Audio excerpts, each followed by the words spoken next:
सबसे ज्यादा फेमस थे मोटू के पान, और दूर दूर से लोग मोटू के पान खाने आया करते थे।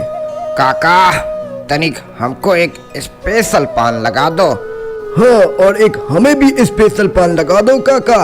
अरे हाँ, तुम दोनों के लिए लगाएंगे स्पेशल पान, रुक जाओ जरा। अरे हाँ मोटू काका, थोड़ा जल्दी करना। वैसे मोटू काका, आखिर आप इस पान में डालते का हो?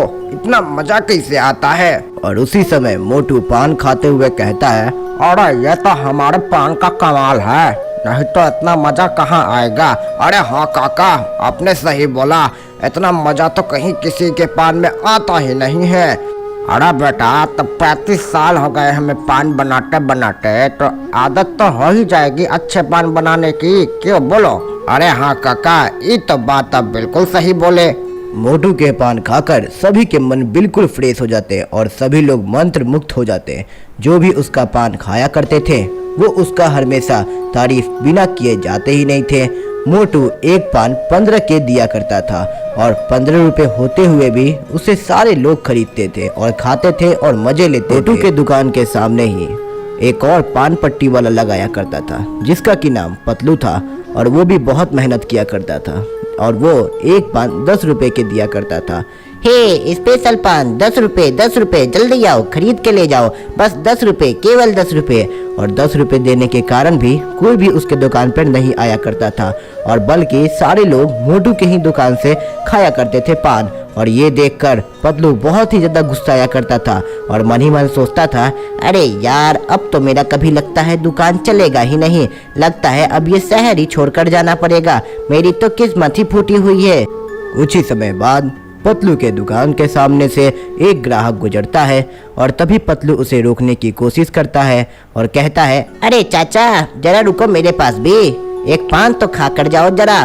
अरे नहीं नहीं, हमें पान नहीं खाना है, हमें तो बस मोटू चाचा का ही पान खाना है। क्या मस्त पान बनाता है, पूरा माइंड फ्रेश हो जाता है, और वो तो बहुत टेस्टी बनाता है। और ये सब सुनकर पतलू पान वाले को बिल्कुल ठीक नहीं लगता और वो कहता है, अरे हम भी तो वही सब डालते हैं जो कि मोटू डालता है पान में, लेकिन मुझे समझ में नहीं आ रहा है आखिर आप लोग उतना उसका क्यों पान खाते हो। चलो ठीक है, कोई नहीं। पतलू लोगों को अपने दुकान पर बुलाया करता था, लेकिन फिर भी लोग नहीं खाया करते थे, और कुछ गिने चुने ही लोग थे जो कि उसके दुकान से पान खाया करते थे। और ये सब देख पतलू बहुत ही ज़्यादा गुस्से में रहता था और बहुत उदास भी रहता था। कुछ ही समय बाद पतलू अपने घर जाता है और फिर उसकी पत्नी उससे कहती है, अरे जी, क्या हुआ, कुछ कमाई धमाई हुआ कि नहीं, इतना मुंह क्यों लटका हुआ है, जल्दी बताओ। अरे क्या ही बताओ तुम्हें, मेरा तो कोई कमाई धमाई का ठिकाना ही नहीं रहा, और ऊपर से वो बूढ़े से मोटू को तो लगता है मरने का इंतजार करना होगा, तभी हमारा कमाई कुछ स्टार्ट होगा, वरना ये शहर ही छोड़कर जाना होगा। और ये सब सुनकर पतलू की पत्नी बोलती है, अरे कुछ भी हो जाए, मैं तो इस शहर को छोड़कर नहीं जाऊंगी। और एक बात और, कल हमारा भाई आ रहा है तो उसके स्वागत के लिए अच्छे अच्छे खाने भी लेते आइएगा। और उसके बाद पतलू मन ही मन में सोचता है और कहता है, अरे ये क्या, एक नई मुसीबत, अब क्या, अरे ये क्या, आपने कुछ कहा क्या? लेकिन फिर पतलू अपने मुंह पर कंट्रोल करता है और चुपचाप रह जाता है, अरे नहीं, मैंने कुछ नहीं कहा। और उसके बाद अगले ही दिन पतलू की समस्या और भी ज्यादा बढ़ने लगी थी। एक तरफ उसकी आमदनी घट रही थी और दूसरी तरफ उसके पत्नी के ताने। खैर, अब दूसरा दिन आता है, बाजार में पूरी चहल पहल मच जाती है और पतलू और मोटू अपना पान का दुकान लगाते हैं। एक तरफ मोटू के दुकान पर पूरा भीड़ लग जाता है और पतलू वैसे ही शांत खड़ा था और अपने नजरे मोटू के दुकान पर गड़ाए बैठा था। और थोड़ी ही देर में पतलू को एक आवाज़ सुनाई देती है, अरे ओ जीजा जी, कैसे हो?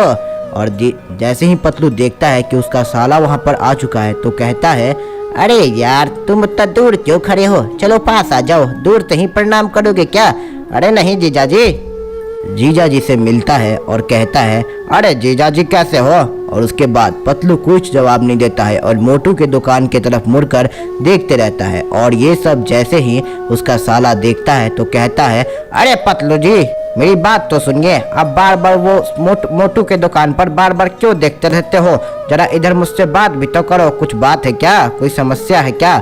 और ये सब सुनकर पतलू कहता है, अरे नहीं, कोई समस्या नहीं है, बस मैं इसी टेंशन में था कि मेरी आमदनी घटते जा रही है। उस मोटू के तो दुकान पर इतनी भीड़ रहती है, लेकिन मेरे दुकान पर तो एक भी भीड़ ही नहीं रहती है। अच्छा तो ये बात है, मेरे पास एक आइडिया है। आइडिया की बात सुनते ही पतलू के मन में कुछ ख्याल आता है और वो कहता है, अरे क्या आइडिया है, जल्दी बताओ। अगर आइडिया काम करता है तो मेरी आमदनी भी बढ़ेगी। वैसे भी पूरी आमदनी की ऐसी तैसी हो रखी है। और उसके बाद उसका साला कहता है उसके कान में जाकर, अरे जीजा जी। और उसके बाद वो अपने जीजा जी को कुछ प्लान बताता है और वो सब उसके कान में ही कह देता है। और थोड़ी ही देर बाद पतलू कहता है, अरे ये क्या बता दिया तुमने? प्लान तो अच्छा है, लेकिन इसमें कोई गड़बड़ी तो नहीं होगी ना? मुझे तो अभी से ही डर लग रहा है। और ये कुछ गड़बड़ ही काम बताया था अपने जीजा जी को। और उसके बाद जीजा जी भी सालों के बातों में आ जाते हैं और फिर कहते हैं, अच्छा ठीक है, चलो तुम इतना कह रहे हो तो मैं ट्राई करूँगा। अरे हाँ जीजा जी, आप इसे ट्राई करके देखो, बिल्कुल काम करेगा। अच्छा ठीक है, चलो मैं करके देख ही लेता हूँ। और उसके बाद कहता है उसका साला, अच्छा ठीक है जीजा जी, मैं जरा बाजार से वो चीज़ लेकर आता हूँ। थोड़ी ही देर बाद वो जीजा जी के लिए एक चीज़ लेकर आता है और उन्हें उसके हाथ में दे देता है और कहता है, अरे लो जीजा जी, इसे हर पान में थोड़ा थोड़ा तोड़कर डाल देना और फिर देखना। और उसे लेकर पतलू फिर रख लेता है और कहता है, अच्छा ठीक है, मैं ये हर पान में थोड़ा थोड़ा रखकर डाल दूंगा। थोड़ी ही देर बाद पतलू पान को फ्री में बेचने लगता है और कहता है, अरे आ जाओ फ्री में पान, हर एक इंसान को एक बार फ्री पान, जल्दी आ जाओ। थोड़ी ही देर बाद ग्राहक देखते हैं मोटू के दुकान से कि वो पान फ्री में बेच रहा है और कहते हैं मनी मन में, अरे इस पतलू को क्या हो गया, ये इतना फ्री में पान क्यों दे रहा है? चलो एक बार ट्राई कर देख ही लेते हैं, कुछ तो बात होगा ही। अरे हाँ चलते हैं और चलकर ट्राई करके देखते हैं। थोड़ी ही देर बाद पतलू के दुकान पर दो ग्राहक आते हैं और कहते हैं, अरे पतलू क्या बात है, जरा मुझे एक फ्री वाली पान देना। अरे हाँ देता हूँ, बस रुक जाओ।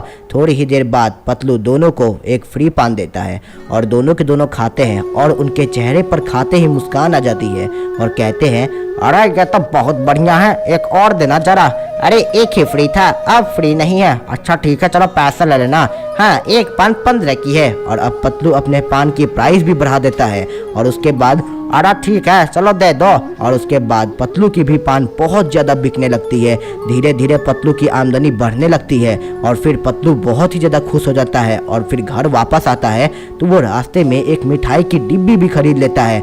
खुशी के मारे उसकी हालत कुछ और ही थी और फिर वो मिठाई का डब्बा लेकर घर आता है और देखता है अपने साले को और कहता है, अरे साले जी, आपके चलते तो मेरी पूरी दुकान ही चल बसी। और उसके बाद कहता है साला, अरे जीजा जी मैंने तो कहा ही था, दुकान तो चलेगी ही। और उसके बाद पतलू की पत्नी कहती है, अरे क्या हुआ, वैसे आज की आमदनी कितनी है? और उसके बाद पतलू सारी आमदनी दे देता है अपनी बीवी को और कहता है, अरे ये लो, तुम्हारे लिए मैंने तुम्हारी एक फेवरेट मिठाई लाई है। और उसके बाद उसकी पत्नी उस मिठाई को लेती है और रख लेती है और दूसरे ही दिन पतलू फिर से जाता है पान बेचने के लिए। थोड़ी ही देर बाद एक इंसान आता है जो कि मोटू के दुकान से एक पान खरीदता है और उसके बाद पतलू की भी दुकान से पान खरीदता है और उसे फिर खाता है। थोड़ी ही देर बाद वो पतलू के दुकान पर आकर कहता है, हे सुनो मेरी बात, मैं पुलिस से हूँ, मुझे मालूम चला है कि तुम्हारे पान में अफीम है, हम तुम्हें अरेस्ट करते हैं। और थोड़ी ही देर बाद पतलू का समझ में आ जाता है कि वो अब फंस चुका है। थोड़ी ही देर बाद पुलिस वाले पतलू को उठाकर पुलिस स्टेशन ले जाकर जेल में बंद कर देते हैं। फिर पतलू जेल में ही अपने मन में सोचता है, अरे ये क्या, मैंने तो अपनी जीजा की बात मारकर बहुत बड़ी गलती कर दी। अरे जीजा, मैं तुम्हें छोड़ूंगा नहीं। और इस स्टोरी की एंडिंग यही हो जाती है। अगर वीडियो पसंद आया तो वीडियो को लाइक कर दो और चैनल को भी सब्सक्राइब कर दो ऐसी ही रियल और इंटरेस्टिंग वीडियोस रोज देखने के लिए।